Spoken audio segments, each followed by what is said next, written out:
Yo, what's going on, Kicks Army? So I had this great idea from a friend saying that I should go back and I should critique one of my old videos that I did. And I decided if I was going to do this, I should pick my most popular video, which is my second video that I ever uploaded, the Air Jordan 6 Carmine video. Through this video, you guys are going to see how I've grown a lot as an artist, as well as you guys are going to get tips on things that I've noticed that I've changed over the years. And hopefully you can learn a lot from your drawings as well. So right off the bat, we're going to notice that there's like a faint stencil there, and then I go over it again. That's because initially the way I did these videos was I drew out the stencil, and then I erased most of it, and then I went back and I redrew the stencil. The reason was because back then my drawing skills were not that crisp. To draw in front of a camera, and it's not even in front, my head has to be behind where the camera is showing, so I'm not looking on top of the paper, which initially was very difficult. I'm normally drawing right on top of the paper with the aerial view, so it's much easier to get the line work. And on top of that, I'm also twisting and turning the paper to make sure I get those lines as crisp as possible. So when I'm not able to do either of those two things, initially it was very difficult. My cop out for that was to make the stencil ahead of time, erase most of it, and then I can see where those lines were and I can go over and redo it. Looking back on it, I thought it was very dumb,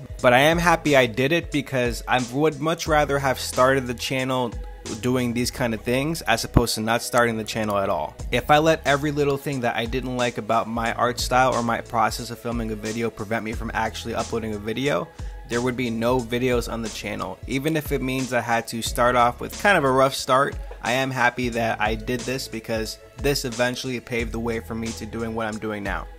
And you're gonna notice back then too, I was using a lot of Sharpies back then. I was definitely using the ultra fine tip black Sharpie to do the outlining, which I did for most of my drawings up until I got into the micron markers. And we can see even with the line work that I did, and I mentioned before how it's difficult for me to do, like this line work is really not that crisp. The shoe overall has a pretty good proportional ratio to it. It looks correct, it's not too far off, but it definitely doesn't look as good as a lot of the stencils I've done nowadays. And look what I'm doing in terms of coloring. There is no blending going on whatsoever. The closest thing I have to blending, which isn't even really blending, is like on the black part that I'm doing right now on the bottom. I left a little space on the top part of that section for white to show that there is like a little bit of highlight going on, but that's not blending. That's just, you know, illusion, making it seem like it has more detail than it does, which is a great trick if you're starting off. But compared to what I'm trying to do now, it's definitely much different. And then back then I only had my Prismacolors, which I still have to this day. It's crazy, it's been almost 4 years and I still have the same set that I started with. Some of the markers are dead, so I would have to buy the new markers again, but for the most part I still have the entire set and they're at least halfway full, most of them.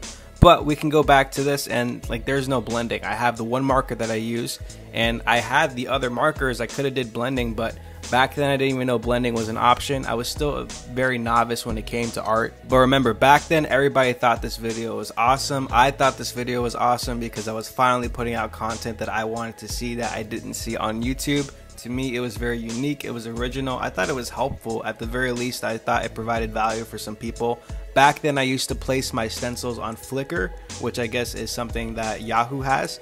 I eventually cut that out and I got my own website, which makes a lot more sense because if you guys go back, I changed it now, but if we look back at the stencils that are still on Flickr, some of them still are, they had a lot of views, and naturally because they're my older videos, they have racked up the most views over time, but it's a good thing that I eventually got to getting my own website because it just makes more sense. And I want to point out something too. For the bottom on those two pockets where it would normally be a translucent outsole, I didn't have my blue markers back then. I didn't really use them, so I just used pencil, and that's still a good trick that you guys can absolutely use too. And look, my editing was so bad I couldn't even figure out how to get an image straight on the page. That's how bad it was, guys. Alright guys, but thank you so much for watching today's video. I'm probably not going to be able to upload a video over the weekend only because I have a lot of homework I want to get done. I need to start prioritizing homework so that way I don't fall back in my classes. I pay way too much money to go to school, do bad at school. But thank you guys so much for watching. Peace.